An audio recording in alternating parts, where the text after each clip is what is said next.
Hey guys, David Robinson here. Welcome to the apartment investing journey. We've got another great episode for you today. I'm really excited to have Seth Teagle with us. Seth, welcome to the show. Appreciate you coming on. Hey, David, thanks for having me on. So, Seth owns and operates a vertically integrated real estate company based out of Central Ohio that owns and operates or has equity positions in over 2,000 units. He's also an active firefighter and holds a position as a lieutenant with the fire service. And so I'm excited to dive into Seth's story today and talk about sort of his experience being a firefighter while also building a real estate company. And he's really done some phenomenal things and has some cool projects coming up. And so, Seth, we'd love to sort of get the backstory and hear about your experience, working through the fire department and then also transitioning into real estate and how you've managed both of those at the same time and what that looks like for you today and moving forward. So if you can, let's back up and let's talk a little bit about your background. Okay, so yeah, I probably started actively investing in real estate probably 6 or 7 years ago. I was when high school, graduated, went to college. In college, I got into the fire service. Been doing that 21 years now, so it was kind of like always my main career. And I'd say probably 6 or 7 years ago, I really started looking for something more than just the normal grind. And most firefighters are on a schedule of 24 hours on and then have 48 hours off. And so uh, most of them have some other kind of business or side job or do whatever. And a lot of them are contractors. They do, various different things. And, I was working my regular shift. I was working overtime. Then I would go off and have like that, a side hustle or a kind of like another job doing whatever it might be. And as I started having kids and our family was growing, I thought, man, this is just not, I'm every time I want to earn a dollar, it has to be something that I'm personally doing or an hour that I'm away or whatnot. And my why has always been my family. So I started looking for other avenues to generate income or, grow wealth and kind of get myself in a different position. And so I ended up reconnecting with the guy that I went to college with who was in real estate. He was down in Florida, and that's where I kind of started my journey. And then we moved to Ohio in 2008. And we started talking about real estate. He sent me like a PDF, or not a PDF, but an MP3 via email on like kind of like a house flipping course that he does, and that really kind of like sparked my interest in real estate, and it kind of went from there. That's interesting. So where were you living before you moved to Ohio? So we were down in like the Destin, Pensacola, Florida area. Okay, gotcha. And what took you up to Ohio? So I was down there. My wife's father, he's actually one of like the original pilots for NetJets, which is like a jet service that you can, I guess, rent or have a subscription to or whatnot.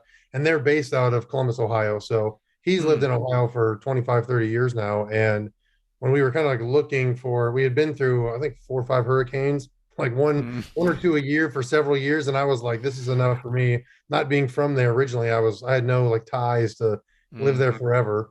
And we just, we came up here because it was kind of a great place for both of us. And she had family here. So it worked out. Oh, that's great. So you had a friend from college that hits you up, sends you this MP3 via email that talks about real estate investing.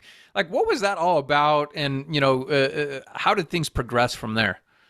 So he sent me that, and I listened to it, and the main takeaway I had was efficiencies. Like Hmm. all of his flips were always the same. Like he would same finishes, same carpet, same paint, and I really I like that idea of it. Well, then it really gave me the kind of like the courage to start seeking somebody locally that was doing something like that. And I found a guy that was a contractor that I actually hired for a project at my house, and we just connected. And I found out he was flipping houses, and I thought, oh my gosh, like this is my chance because It's meant to be.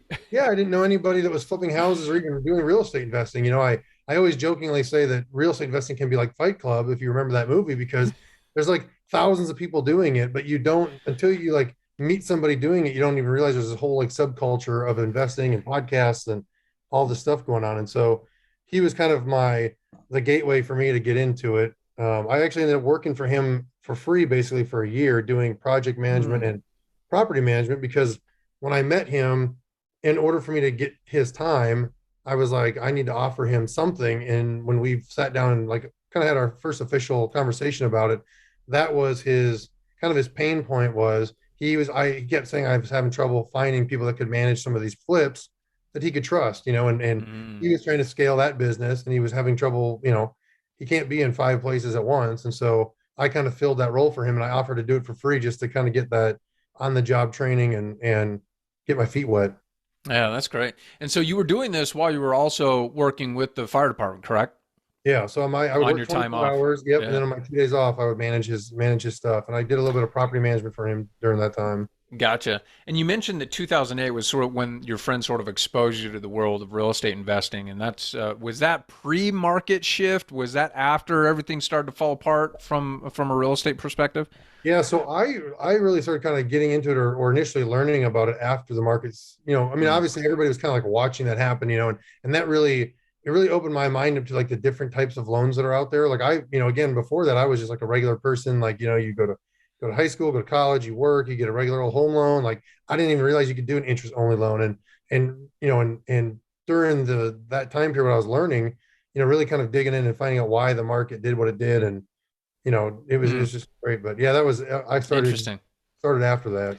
So you got your feet wet working for this contractor, this flipping contractor. You started to manage some of his stuff, get involved in some of his projects. Where did things progress from there?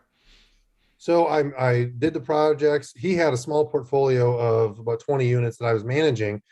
And what I really learned in that time of managing was one, how to deal with tenants, how to do evictions, how to do leasing, how to show units, what people were looking for, because I was getting direct feedback from people. And the main takeaway that I had was that it was not as scalable as I needed it to be while maintaining a career. Because at the time I thought, oh, I'm going to be a fireman for the rest of my career. I'll retire from that. I'll have some rentals. And I realized that it just the single family or the having a scattered portfolio for me was not the most way to scale to get where I wanted to go. And so it kind of reiterated that. And so it really helped me shift my focus to multifamily. And then I started really digging into any education or anyone that I knew that was doing larger complexes that were syndicating or doing the bigger stuff. Because I knew that if I wanted to scale and still maintain a career, I had to go really big in order to employ people that could manage my stuff. Yeah. And so just to give us some context, roughly what time frame, what year was it that you decided, you know what, I should start shifting my focus to larger commercial multifamily? I'd say probably 2015 is when I really started knowing that that's what I wanted to go into. And I purchased my first 50 unit I purchased was probably a year after that. And Mm. it was just like I said, that was the first thing that I officially owned or had bought because I had been kind of like storing up cash and getting ready to do something. I just didn't know what yet. And I knew if I was going to pull the trigger, everybody has always said your first one's got to be a home run because if it's bad, you're pretty much out. And my wife was not going to let me she's not going to let me get into it if it's not going to be something that's going to be of value. Well, let's talk about that first deal then. You decided to shift into multifamily. About a year later, roughly, you end up acquiring a 50 unit building. I know I'm taking you back, 5, 6 years now, but maybe shed some light for us on how you found that deal and how you structured that initial deal. Yeah, so again, it was like a learning experience. I didn't even realize that there was all the different. It seems like now either I'm in it, so maybe it's just I'm more aware, but all the ways you can partner with people and get people to sign on your debt and all these different ways to structure stuff. I mean, I back then I had not heard a whole lot about bridge debt, so I was going in. I went to about 5 different banks locally and was trying to get them to do the loan. A lot of them said, "Hey, you look great as far as a person to loan to, and the property looked good that it could be profitable, but it wouldn't fit into their box of Mm, lending." So I got told no probably 5 times, and the mm, last one really drug me. Or it was really hard because he told me for 3 weeks they could do it, and then the credit committee was like, "No, we're not going to. We can't do it." And so the time was ticking for me to close this deal. And luckily through networking, I was able to find a bank that loaned to me, being an operator who really had never had a property of that size. They mm-hmm. just believed in me and did the loan. But I structured it as just a regular, I guess, local bank did it. It was Was it on a just you? You were the yeah, only owner? so what I ended up doing is that I knew that I'm like, hey, I've got X amount of dollars. I went to an investor that I know that had single family, and I say, hey, you got a bunch of equity in these properties. He had never thought about going bigger. He was always of the Mm, mindset of like just doing small and own and everything. And I'm like, what if we put our money together and let's go like buy the biggest thing that we can buy? And so that's what we did. I found the 50 unit because I had been kind of again not really knowing to talk to brokers. I really, again, I was just kind of inexperienced and I didn't have that mentor. I didn't have anybody to really kind of guide me. So I was just pounding on the doors. Like I was going to Hmm. brokerages in my area, real estate offices in my area saying, hey, if you find anybody that wants to sell multifamily or something of larger size, let me know. And I ended up finding the deal that way because a realtor that knew the seller called me and was like, look, I got a guy that's looking to sell 50 units. Would you be interested? And I mean, I was at that point, that was it. I was all over it. So well, the process started at that point. So, Oh, that's great. Cool story. So you bought that first 50 unit apartment building. Where did things progress from there? so that one was really, it took me a year. I mean, and I was down there working on it all the time. I Mm. was, I mean, I was doing a lot of sweat equity because a couple of things that we did wrong, or that again, you don't know what you don't know, is we bought the property. We had $50,000 left over in reserves, not nearly enough to do the construction and renovation. So that was the first thing I didn't know. Second part was I had never heard of, economic vacancy versus real vacant. Like I didn't know any of the terms or the things to look for. So we bought it, and they said it was 94% occupied. Well, there had been a ton of people that weren't paying or they weren't collecting what their leases were saying. Mm. So then they moved out. So the first month went from having like four empty units to 12, I think 12 or 15. And so then I was like, oh, what do I do? And I called a friend of mine who's in Cleveland, and he's a big apartment investor. And he was like, you got to go find private money. Like, you got to go raise some capital to do the construction. You got to get this, Mm. And so I knew right then and there, like I was in. So I dug in, was there every day. I had a company that was managing the property, but I was there doing the construction, managing the contractors, like getting all of that going. Mm. And then, like I said, I ended up raising about 250,000 dollars in private money to do the renovations and whatnot. How did you structure that with the private money? What'd that look Uh, like? Honestly, it was like just a note. Hmm. It wasn't secured by anything. It was just people that I knew that knew me and knew my integrity and work ethic, and were like, yeah, we'll do it. So they Did no you second did you pay him like a point up front, or just a flat interest rate, or how did? interest rate. I paid 10% interest. That was Hmm, it. That was all I asked for. So it wasn't like a hard money interesting. lender or somebody that was, Yeah, it was it private was money. It was yeah, it wasn't people personal that were in that. relationships. Yeah, but I've even got guys that are personal friends that still lend like hard money lenders. They're like, Gotcha. oh, I want two Yeah. points in the front and yeah, X amount of interest, and they know the game. These guys were just people that I've known for a long time that were like, willing to put the money out there. So, That's cool. so yeah, so we did that one. Worked through, I mean, tons of lessons learned and things, Yeah, I but bet. went very well. After what 13 months, we refied and pulled out $1 million in equity, and And that's when the light bulb went up. You're like, exactly, yeah, okay, ding, and ding, ding. that's when my wife was like, she finally gave me the green light because she saw that it was actually like, oh, okay, like this is going to work. So yeah, we paid everybody back, pulled out all of our money that we had put in it, and then we still have it today. Cash flow is great, and then we took Cool. the rest of the net and went and bought our next deal. Oh, that's great. So let's fast forward a little bit. That's how you got started in the space. That's how you got started in multifamily. This is roughly 5, 6 years ago at this point. What does your business look like today? So today, I guess in between that first second deal, I met Tim Shaw, who's my main partner here in Columbus, Ohio. He's also a firefighter, and he was in commercial real estate for quite a while. And so we decided, hey, we really want to take this thing to the moon. Let's partner up. And so now, with we both are still full time firemen. Our schedules are to where like if I'm working there, he's off, and if he's Mm. working, I'm off. So it's one of us is always working on the business, right? And so we've scaled it now to we've got about 600 units here locally in Central Ohio, and then we have equity holdings between the three of us. There's three of us in the stream group, but just over 2,000 doors, like you said. Um, and we decided because we had several problems with property management that we were big enough now that we could bring management in house.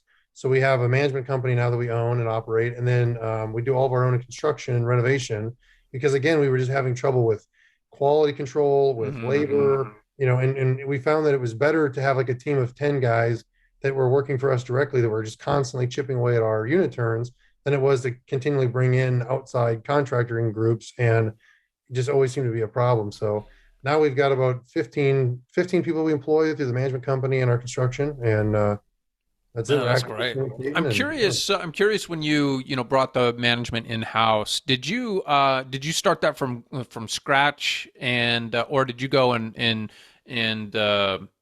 Was there an existing company that you ended up bringing and absorbing into your business? What did that look like? Just for someone who may be exploring, bringing management in house. Yeah, so it was kind of a mix. So we bought a property that was 180 units, and when we bought it, there was already a staff there that was on site, and the property was kind of like a B plus asset, and it was being ran very well. But the issue is more of the ownership group that was here in Columbus. We know them, and we know the owner of the group, and so the value add, if you will, on that was not necessarily like this huge renovation. It was more of like a better, more efficient way to manage. Because for him, it was kind of like, I'm going to park my money in this asset and let it sit there. And we were more aggressive, more hands-on. So what we did was, usually what would happen is we buy something, either if it has staff on site, we usually will let them go Mm, because they don't really want to buy into our plan.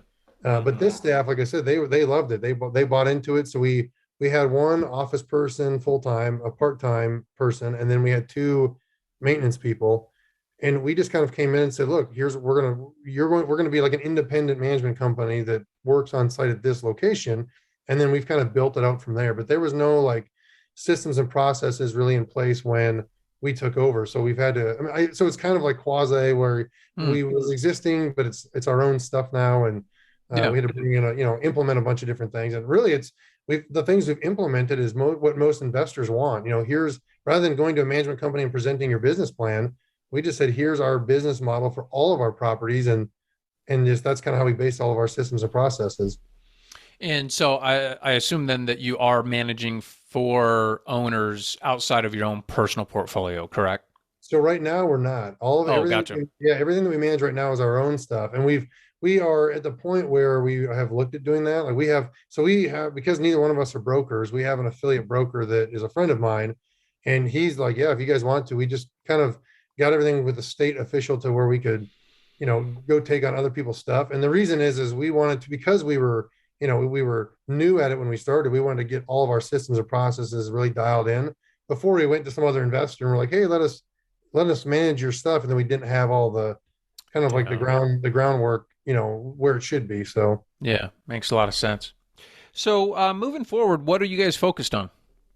right now it's just we're continuing evaluating deals. We're constantly growing. We're growing our investor base, and we have not had to have the I guess the reason to go outside of our area. So the stuff that we have in other markets is stuff that either we have friends or other operators that they were needed somebody to sign on their debt, or they maybe we LP'd into their deal, or whatever the case may be. But here in Ohio, it's like the market is so good and the returns we're seeing are so good that rather than kind of go really like, spread out really wide, we just went really deep in our local area. So we're looking at stuff in Dayton. We've looked at stuff in Columbus, obviously Mansfield, Zanesville, some of the tertiary areas. They cash flow really well. The cost per door is very reasonable still, and with the success that Columbus is having, it's raising all the markets around it. It's making them just Mm, phenomenal. I mean, even the recent announcement by Intel to do. I mean, they're investing like $20 billion in our local area, mm. and so it's just. I mean, it's just going to change the whole face of Ohio in general, but specifically the Columbus and all surrounding markets. So it's been really good. That's great. Good for you guys. So I'm interested in hearing about, scaling a business while you're working as a fireman. Now, granted, you do have a setup where, you have a lot of time on and then you have a big chunk of time off. And so that's not typical of like the corporate W-2, but it's still, you have a significant amount of your time that's pulling you away from your real estate business, and then when you can devote, and you have a partner that sort of balances that with you. But any unique challenges that you faced or that you've had to overcome while managing both your career as a firefighter and the real estate business? I think that, I mean, obviously, I work a lot. I mean, I'm at the firehouse, and then where I'm pretty much focused on that. And then when I'm home, I mean, I'm up at 4:30 in the morning every day. I mean, grinding it out till 5, 6 o'clock, and then again, my phone never goes off. So I mean, my wife's been super understanding, and it's honestly real estate's been able for me to, I would say, retire her, but she's been able to focus on the family more and whatnot. So because of that, she just gets it and knows that, hey, it is what it is. So that's super helpful. I think I'm very driven when it comes to that.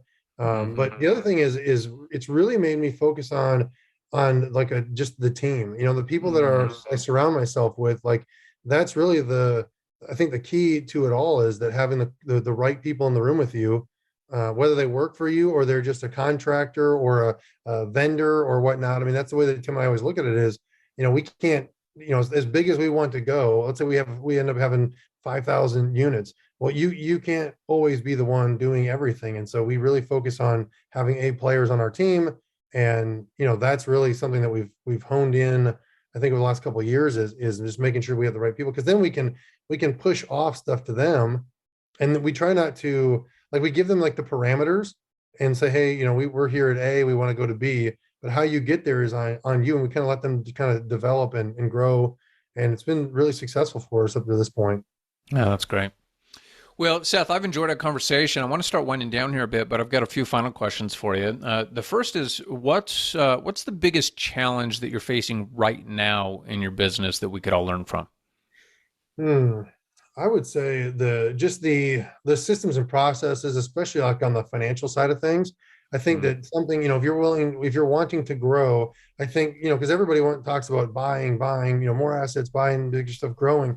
But if you don't lay the foundation, if you don't lay the groundwork, like, you always will hear people talk about the financial benefits of multifamily with depreciation and all the different tax strategies. But if you don't have the financial side of things dialed in with a team of accountants or just have all the players lined up in a plan, it's you can get stuck. And I think mm, that's something for us where we're very methodical in how we do things and how we grow and like what we're buying and why we're buying it and where we're buying it. And and a lot of that goes back to our accounting team that we have where we buy things from some owners that like they're 80 years old, 85 years old, and they have no exit plan. When they started, they never had an end in sight. And so for hmm us, we're always kind of planning that out. And really, when we put a deal together, we talk to individual investors and say, like, kind of figure out where are they at and what will work for them. Because just because you buy something doesn't mean that you got to do some of the strategies that are talked about on the, I guess in the space all the time. It's like everybody says buy it and you do these 5 things. And I don't know, I guess we're kind of like I said, more particular about it and more methodical on how we're doing mm. things. That's something I think that's important. So as far as like putting, some a foundation from a financial perspective in place, did you end up bringing in-house, CPA? Do you still outsource that to a trusted CPA? What does that look like for your business, and how did you manage that issue? Yeah, so right now we still have a third party that we use locally here, and they kind of specialize in real estate and business growing. And so we interviewed a bunch of different groups before we went with them. But we felt that was probably the best because the what we pay them to do it wouldn't even pay for like one person, to go out and get a quality CPA to come in house, is going to be pretty expensive. And we try to stay pretty lean. So we were like, we go and we pay this vendor X amount of dollars. We have access now to their whole team and their whole business. So Hmm that's really been, again, having the right player in the room for us was very important on that aspect of it. And having somebody that was experienced in the syndication space and in the real estate investing space on an accounting perspective was super important just for guidance, because Yeah. we can't know it all. And so we definitely don't want to act like we do. And we'd rather work with somebody that does. So, Yeah. What's something that you're just absolutely knocking out of the park right now? Something that you're doing really well in your business that we could all learn from? hmm. I think that right now, just our acquisitions, the way that we're finding our deals and stuff. I think that we're growing our social media presence this year. We're growing, continuing to grow broker relationships. I think it's really important. Everybody says broker relationships are important, but for us here locally, and I think that that's probably what helps, right? If I'm buying something in North Carolina, it's hard for me to probably do it from an out of state perspective. But even then, partnering up with somebody that's local that can do it, brokers are people too, and we have really great, almost like friendships with a lot of these guys where Mm, they know like and trust us. They know we're going to close deals. They know who we are. My kids go to school with some of these guys as kids, and so it's just a different impact. And so we always want to be kind of positioned where when they get something good, we're the first call that they have, which is, like I said, that's brought us a lot of success because they don't even take it to anybody else. They yeah. like us, they bring it to us, they know we're going to close, and we just work it out, and it never goes to market. It never, nobody else ever really sees it. Yeah, that's fantastic. Well, look, Seth, this has been a great conversation. Really enjoyed learning about your story and sort of how you got into the space, how you took down that first 50 unit deal. And I love the aspect of it where you got into it, you got it closed after being rejected by multiple banks. You got it closed, and then you realize, my goodness, I need some additional equity to be able to finish off the renovation plan and execute on the business plan. Let me go out and raise. You had to get creative. Well, number one, you had a mentor that you turned to, and he said, hey, you've got to go find some additional equity. So he pointed you in the right direction, but then you went out and got creative and got an additional 250 grand that you brought into the deal through family and friends, and really got probably favorable terms on that debt. And then finished off the deal, refinanced, pulled out $1 million in the equity, and still rolling with it. So that was a great story, and love hearing about how you've built your business, how you found partners, and ultimately how you've stayed focused for the most part on your particular market, and how that gives you a competitive advantage with brokers and finding and sourcing deals. It's been a great conversation. I appreciate you coming on and sharing your journey with us. What's the best way for our listeners to connect with you and learn more about what you have going on? They can connect with me on any of the social media that I'm on: Facebook, LinkedIn, I'm on Instagram. And if you just look up my name, Seth Teagle, it will pull me up. And then you can go to our website. It's www.thestreamgroups.com. The groups is plural. And that'll give you a look at our website, kind of what we're doing, who we are. And then on there is you can fill out a form and it'll get emailed directly to me, and we can connect that way. Awesome. We'll have a link to that in the show notes. So if you're listening and you want to connect with Seth and his team, feel free to go down in the show notes right now, click on one of those links, and connect with Seth. Again, Seth, thank you for coming on. I appreciate your time, and I look forward to connecting with you again soon. Absolutely. Thanks.